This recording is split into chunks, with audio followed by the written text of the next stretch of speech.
പെണ്ണെ കലം വേണ്ടടി. അടടാ ഇത് പൊട്ടക്കലമാ പോടി. ഓരൂർ ദേശത്തെ മൺകലമാടി പെണ്ണെ, തട്ടാലും മുട്ടിയാലും പൊട്ടാത്ത കലമാടി. കാളിയമ്മ തൻവരമാടി പെണ്ണെ, എന്റെ ഊരിന്റെ പുണ്യമാടി മൺകലം. ഓരൂർ ദേശത്തെ മൺപാത്ര പെരുമയ്ക്ക് കാരണമായൊരു കഥ പറയാ. നന്മകൾക്കും മനസ്സും കാളിയമ്മവും വാസനയുമുള്ള ഒരു ദേശത്തെ റയരപ്പൻ. തറച്ചുകെടുക്കുന്ന ഒരു കരത്തിലും കാളിയെ കാണുന്ന കാളിഭക്തൻ.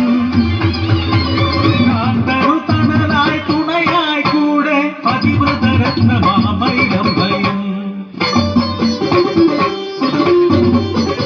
ദാമ്പത്യവല്ലരി കൂട്ടുവിടർന്നു ചെമ്പനീർ പോലൊരു പൊന്മകളും.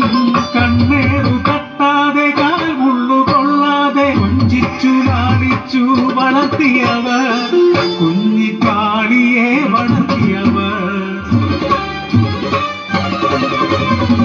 ഒരു കലത്തിനും മണ്ണു കുഴയ്ക്കുമ്പോൾ കാളിയെ സ്തുതിക്കും രയരപ്പൻ.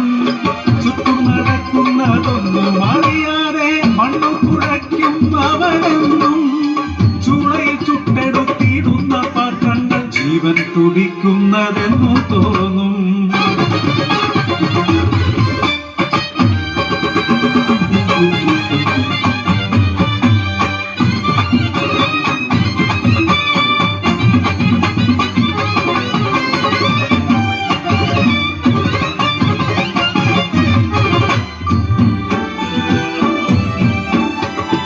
ഒരു ദിനം കുഞ്ഞിനെ പാലൂട്ടി ഉറക്കി മൈലമ്മ പുറം പണി ചെയ്തിടുമ്പോൾ, ഉറക്കമുണർന്നപ്പോൾ കുഞ്ഞിക്കാളി മണ്ണു കുഴയ്ക്കുന്ന അച്ഛനെ കണ്ട് മുട്ടിലിഴഞ്ഞു അടുത്തു ചെന്നു. പൊന്മകൾ അടുത്തു വന്നതറിയാതെ മണ്ണു കുഴയ്ക്കുന്നു രയരപ്പൻ. കാച്ചു നടത്തിയ പൊന്മകളെയും മണ്ണോടു ചേർത്തു കുഴച്ചിടുന്നു.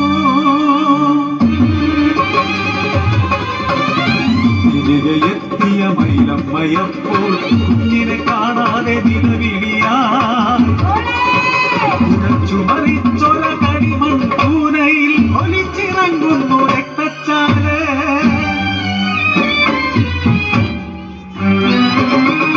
കുഴച്ചൊര മണ്ണിൽ കളിമൺ പ്രതിമ പോൽ ചലനം നിലച്ചോര കുഞ്ഞിക്കാളി. നിങ്ങൾ തന്നന്ധമം ഭക്തിയിൽ പൊഴിഞ്ഞവൻ കുഞ്ഞിന്റെ ജീവനല്ലേ. തിരികെ തരുവാനാകുമോ നിങ്ങളുടെ ഭക്തിക്കും കാളിക്കും എൻ മകളെ. ചലനം നിലച്ചു നിന്നൂരയരപ്പൻ നെഞ്ചത്തടിച്ചു നിലവിളിച്ചു. ഞാൻ ചെയ്ത തെറ്റിനു എൻ ജീവനെടുത്ത് തിരികെ തരുമോ എൻ മകളെ. എൻ മകളില്ലാത്ത ജീവിതമങ്ങേ നിന്നാമമില്ലാത്ത പോലെയല്ലേ. തിരികെ തരുതി എൻ മകളെ, തിരികെ തരുതി എൻ മകളെ. ഉറക്കത്തിലെന്ന പോൽ ഞെട്ടിക്കുഞ്ഞ് കൈകാലിട്ടടിച്ച് ഉറക്കിക്കരഞ്ഞു. രയരപ്പൻ ഭക്തിയിൽ പ്രീതയായ കാളി ഓരോ ദേശത്തെ അനുഗ്രഹിച്ചു.